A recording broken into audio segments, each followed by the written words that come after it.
नमस्कार, आदाब। अब तक समाचार में स्वागत है आपका। अहमदाबाद के क्राइम रेट की अगर हम बात करें तो अहमदाबाद के जमालपुर विस्तार में इस तरह का क्राइम हुआ है, ये सभी लोग जानते हैं। लेकिन आरोपी सलाखों के पीछे नहीं आता था। ये हर कोई जानता था कि आरोपी को पकड़ना मुश्किल ही नहीं, नामुमकिन है। लेकिन पुलिस के लिए नामुमकिन कुछ भी नहीं। अहमदाबाद पुलिस ने बखूबी काम किया और अहमदाबाद की लेडी महिला डॉन जमीला को पुलिस की हिरासत में लिया गया है, पुलिस की गिरफ्त में है।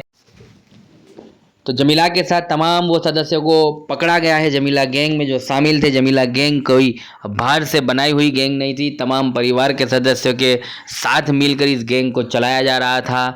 2 बेटे भी उसमें शामिल थे, जमीला का पति भी उसमें शामिल था और जमीला के भाई की बेटी भी उसमें शामिल थी। इन तमाम 5 आरोपियों को अब जो है पुलिस ने हिरासत में ले लिया है।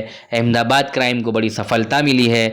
इन जमालपुर विस्तार की अगर हम बात करें अहमदाबाद की, तो काफ़ी जो है गुनाहखोरी आचरती हुई जमीला अब पुलिस की हिरासत में है। लोगों का कहना था कि पुलिस इसे पकड़ नहीं पाएगी, पुलिस इसे पकड़ ही नहीं सकती। इस तरह के जो है पुलिस पे भी सवाल उठते थे और इस तरह की बातें लोगों के मुंह पे जो है चर्चा का विषय बनी हुई थी। लेकिन पुलिस ने वो कर दिखाया है कि आरोपी जमीला को और जमीला के समेत उस तमाम गैंग को पकड़ लिया है। अब जमालपुर के विस्तारों ने राहत का श्वास लिया है, ऐसा कहा जा रहा है।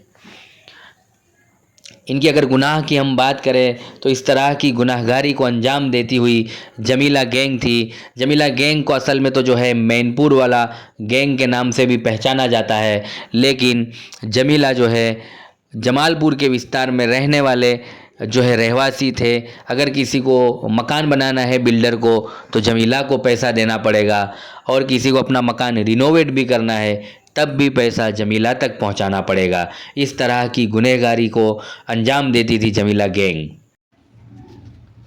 तो अब जमीला उसी विस्तार में है। जुलूस के तौर पर उसको निकाला गया है पुलिस की हिरासत के बीच में, जहाँ से वो रंगदारी वसूला किया करती थी। उन गरीब परिवारों को, उन बिल्डरों को डराया धमकाकर जो है पैसे वसूल लिया करती थी। जमीला उन तमाम लोगों के बीच में है जिनको डराती थी, धमकाती थी और अपने जो है दम पर लोगों से पैसे ले लिया करती थी। जुलूस निकालना ये भी एक सफलता कहा जाता है पुलिस प्रशासन की तरफ से कि उन लोगों को डरा धमका कर जो पैसे लिया करती थी अब वो पुलिस की हिरासत में है। लोगों को एक इनडायरेक्टली ये मैसेज पहुंचता है कि डरने की ज़रूरत नहीं है, आप कानून से मदद मांगे, कानून आपके लिए काम कर रहा है 24 घंटा। तो उस तरीके का एक मैसेज लोगों में जाता है कि ऐसे गुनहगारों को सामने लाए, उनके खिलाफ जो FIR दर्ज करवाए। तो तमाम आरोपी अब जो है 3 दिनों के रिमांड पर है, पुलिस हिरासत में है।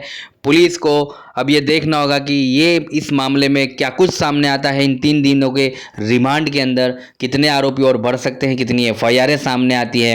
ये भी कहा जाता है सूत्रों के द्वारा कि अहमदाबाद के ऐसे कहीं विस्तार है जहाँ से जो है FIR सामने आए तो कोई नई बात नहीं होगी। साहलम, दानी लिमड़ा और जमालपुर तो आपने देखा ही कि वहाँ से जो एक FIR दर्ज हुई, उसी के चलते पुलिस ने इस पर शकंजा कसा और इन तमाम आरोपियों को गिरफ्त में लिया। तो अभी आने वाला समय ही तय कर पाएगा कि इन तमाम आरोपियों के अलावा और कितने लोग इसके अंदर शामिल थे, गैंग किस तरह से गैंग का नेटवर्क था और अहमदाबाद जमालपुर के विस्तार के अलावा कहाँ कहाँ इन लोगों ने जो है रंगदारी वसूली है। ये दोनों जमीला के बेटे हैं, बीच में जो है जमीला का पति है। ये तमाम आरोपी अब पुलिस की हिरासत में, ये 3 और 2 महिला, कुल मिलाकर 5 आरोपी अब पुलिस की हिरासत में हैं। देखना ये और क्या कुछ नाम सामने आते हैं, कितने लोग इस गैंग के अंदर इनडायरेक्टली जो है पर्दे के पीछे रहकर काम करती थी। इन तमाम सवालों पर अब जो है लोगों की नज़र है। तो इस घटना से जुड़े हुए तमाम खबरों को, समाचारों को, अपडेट को देखने के लिए देखते रहिए आप तक समाचार। धन्यवाद।